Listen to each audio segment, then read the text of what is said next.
Harvard विद्यापीठानं संशोधन करून असं हे टॉनिक काढलं की हे टॉनिक घेतल्यानंतर प्रत्येक विद्यार्थ्यांची मेमरी एकदम जबरदस्त होते, शार्प होते, त्याला आठवायला लागतं, त्याचं विसरणं कमी होतं. अशा गप्पा हाणल्या. मग अशा गप्पा हाणल्यानंतर पोरं झाले सिरियस. तर माणसं सिरियस व्हायला पाहिजेत. सिरियस झाले. म्हणले माझी पण इच्छा आहे की हे आपल्याकडं असलं पाहिजे, पण हे मिळत नाही. मी गेलो होतो आणि मी कसतरी करून ते आणले. हे दुर्मिळ आहे. तुमच्यापैकी कोणाकोणाची इच्छा आहे हे खायचे? कोण म्हणणार नाही? सगळ्यांनी हात वर केले. 10-20 पोरांनी हात वर केले.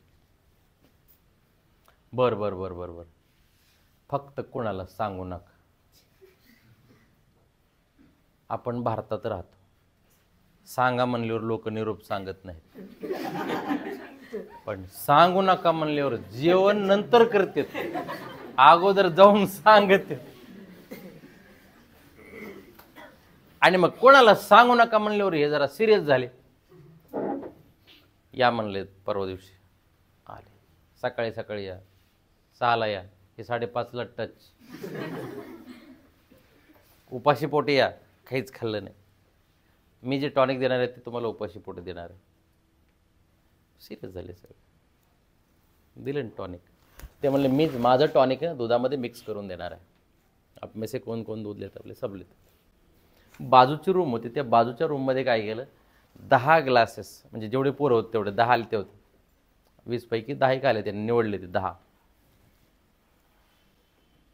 10 ग्लासमध्ये दूध टाकलं. दुधानं ग्लासेस सगळे फुल केले आणि ते 5च ग्लासमध्ये टॉनिक टाकलं आणि 5 ग्लासमध्ये फक्त साखर टाकली. आणि सांगताना असं सांगितलं की सगळ्याच ग्लासमध्ये टॉनिक, आणि मिक्स केलं आणि बाहेर आणलं, दिलं. किती जणांना दिलं? 10. आता तुम्ही 8 दिवस फक्त जास्त थंड काही खायचं नाही. असे उगाच काही सांगून टाकले. त्यांनी लस्सी सुद्धा गरम करून खाल्ली पोरांनी. सांगायला लोक पत्ते पाळायला खतरनाक आहेत. भामट्या लोकांनी जेवढं सांगाल ना तेवढं लोकांना पटतंय बघ. एखाद्यानं तिष्टून जर फक्त अत्यंत तळमळीने सांगितलं का त्याचं पटत नाही, पण भामट्याने सांगितलेलं टेक्निक एवढ्या खतरनाक बघायचंच नाही. जा म्हणलं या 7-8-10 दिवसानंतर. 8-10 दिवस गेले. आले ना 10-12 दिवसानंतर पोरं सगळे. तारीख लिहून दिली ती, या तारखेला या. आले तारखेला, लाईनच बसले सगळे. आणि मग डॉक्टरांनी सुरू केलं, काय रिझल्ट येतो. मग तू सर बरं वाटतंय सर, तू लय बरं वाटायला लागलं. पहिल्यांदा सर मेरा इंटरेस्ट नाही था पढाई.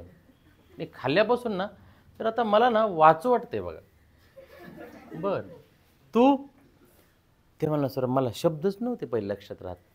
जसं टॉनिक घेतलं का सर मला आज 10-20 शब्द तर सहज लक्षात राहायला लागले. बापरे. तू? सर माझा तर इंटरेस्टच गेला अभ्यासातला.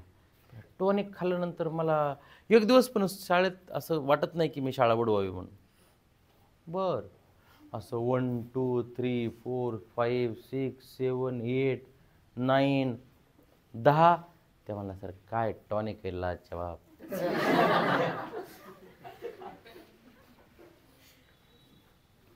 काय रिझल्ट आहे नंबर 1.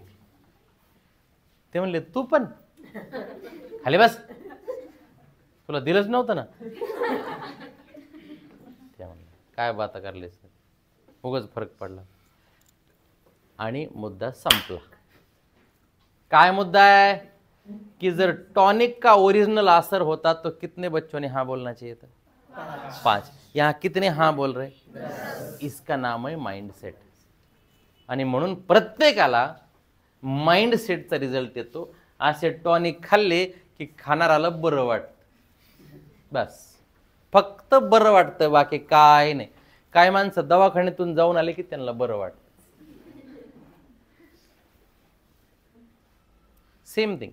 म्हणून माणसाचे आजारसुद्धा सायकोसोमॅटिक आजार आहेत, मनोकायिक आजार.